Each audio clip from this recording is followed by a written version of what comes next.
Here's your money briefing for Wednesday, October 11th. I'm J.R. Whalen for the Wall Street Journal. As the cost of higher education continues to rise, company-provided tuition reimbursement could be an employee's pathway to a degree. Wall Street Journal contributor Cheryl Winokur Munk joins me. So Cheryl, companies offering tuition reimbursement isn't new, but why have some companies stepped up promoting it now?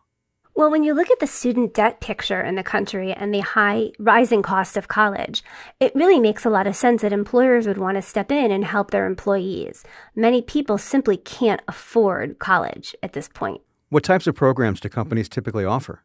So there are a couple options, actually. One is tuition reimbursement, where the employee will spend whatever the money is. Let's say it's $3,000 on a bachelor's degree or per semester, and then I have to seek reimbursement from my company. So that's a reimbursement program. The other type of program is a prepaid program where a company will pay the educational institution directly, so the employee doesn't have to shell out any money. And a lot of employers are starting to put that into place more so than the reimbursement, because it means that employees don't have to spend any of their own money up front.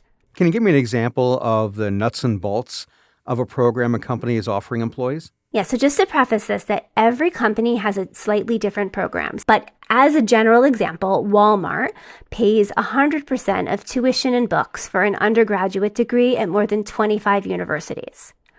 Walmart's program also includes short-form certificates that connect to in-demand jobs at Walmart. And they also offer high school completion and English language learning. That's offered to associates and managers in U.S. stores, Sam's Clubs, and supply chain. Is tuition money typically available to any employee? So generally speaking, the details can vary. Sometimes it depends on how long you've been at the company. Sometimes there are requirements you have to be at the company for a certain period of time. You may have to work a certain number of hours to be able to get the benefit. Certain programs may be available only to certain employees. So some companies may say we'll offer prepaid to our entry-level employees, and then upper-level employees may get a reimbursement option. So it really depends on the company. What else should employees watch for in the fine print of tuition reimbursement packages offered by employers? So there's actually a lot of fine print in these programs. So there may be only certain types of degrees you can get in certain fields, for example. It may be that you can get a bachelor's degree. It may be that you can be eligible for a master's degree. It may be that you can get both. You may have a limit in terms of how many days you have to be at the company before the benefits start. Another difference is if you leave a company, some companies have like a clawback provision if you leave before a certain period of time. And some companies also require you to get certain grades in order to continue receiving the benefit. Is the tuition money an employee might get taxable? The IRS says that education benefits can be excluded from taxable income up to $5,250 a year. So that means if you're getting prepaid benefits that are worth more than that, then you would owe additional taxes. Or if you have reimbursement benefits, like let's say a program is costing $10,000, even if your company is reimbursing you for $10,000, you would still owe taxes on the $10,000 minus the $5,250. What do businesses get out of offering tuition reimbursement to employees? So it's really a win-win. The businesses are finding that they're seeing greater employee retention, and they're also seeing greater promotions with the people who take advantage of these programs. The people I talk to are actually really grateful that their companies have paid for their education, because it means that they're not graduating with tons of debt. They're furthering their career, and they feel tied to the company for offering these benefits.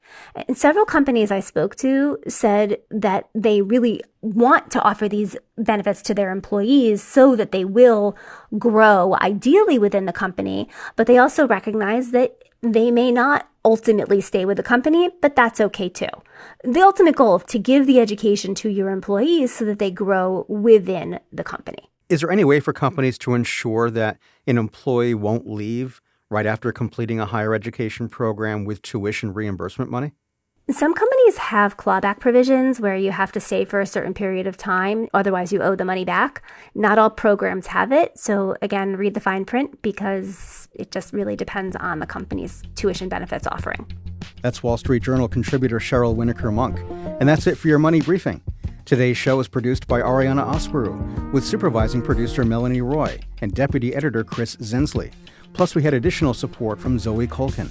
I'm J.R. Whalen for the Wall Street Journal. We'll be back tomorrow morning. Thanks for listening.